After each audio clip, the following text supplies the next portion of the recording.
this is the Mighty Oba here with our weekly sports update here on clbTV and Mix 1080 AM WUFO Radio and the internet at WFOAM.com. Yes, we are still making our arguments, and we're now in the final argument stage to support a new downtown stadium complex. The momentum to overturn 40 years of bad decisions in regards to a downtown stadium is now moving to their final arguments.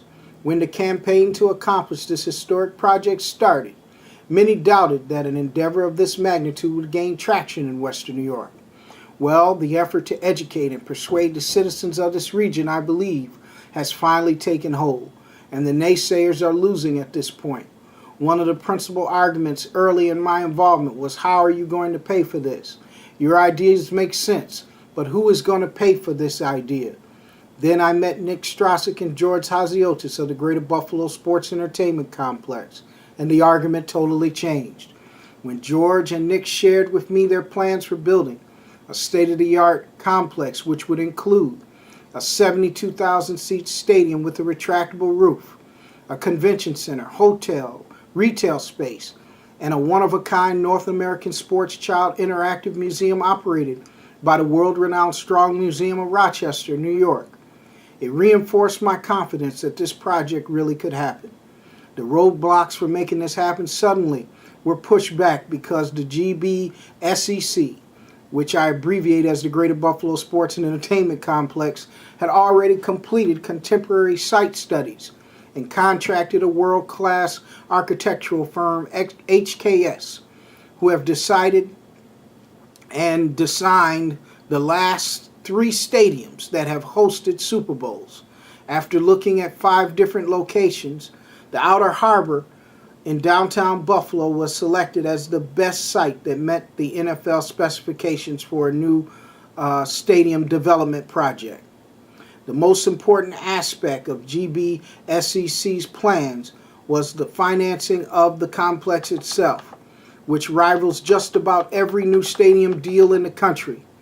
Most stadiums and most stadium deals are 35% private and 65% public, and are usually accompanied by some form of tax increase.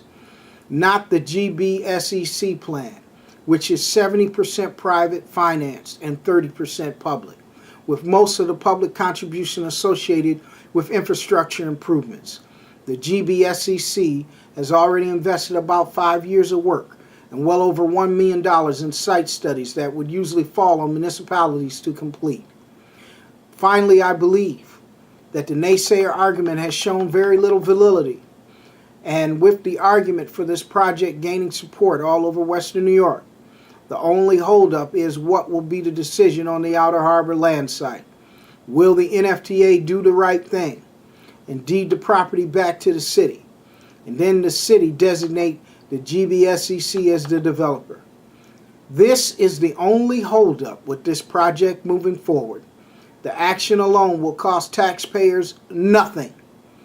The responsibility of development rests with the Greater Buffalo Sports and Entertainment Complex, who can then work with city engineers in determining the planning of infrastructure improvements to make the site more accessible and suitable for the proposed development. In closing, you see, this is why we are now moving in the final argument stage for this major downtown development that will change the landscape of the economy of Western New York.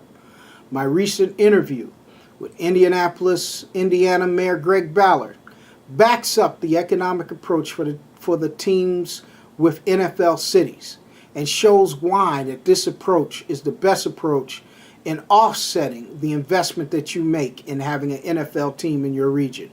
It also shows why the proposed renovation of our existing stadium in Orchard Park, New York, is really a taxpayer non-starter. This is the message that we continue to put forth to all of you in Western New York. Get behind the Greater Buffalo Sports Entertainment Complex plan to transform the Outer Harbor into one of the great attractions in this country. The Greater Buffalo Sports Entertainment Complex, its president and CEO is Nick Strasik, vice president is George Haziotis, have put forth a plan that will change our region, save our professional franchise. And now it's up to you to act. And stop sitting on your feet and your toes, and let's get this done.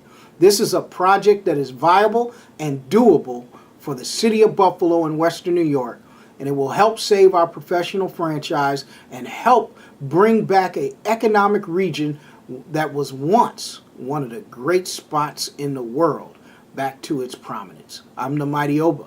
We'll see you here next week with our weekly sports update. The final arguments continue for the Downtown Stadium project. Get behind the project put forth by the Greater Buffalo Sports Entertainment Complex now by calling your elected officials and telling them to support this project. I am the Mighty Oba.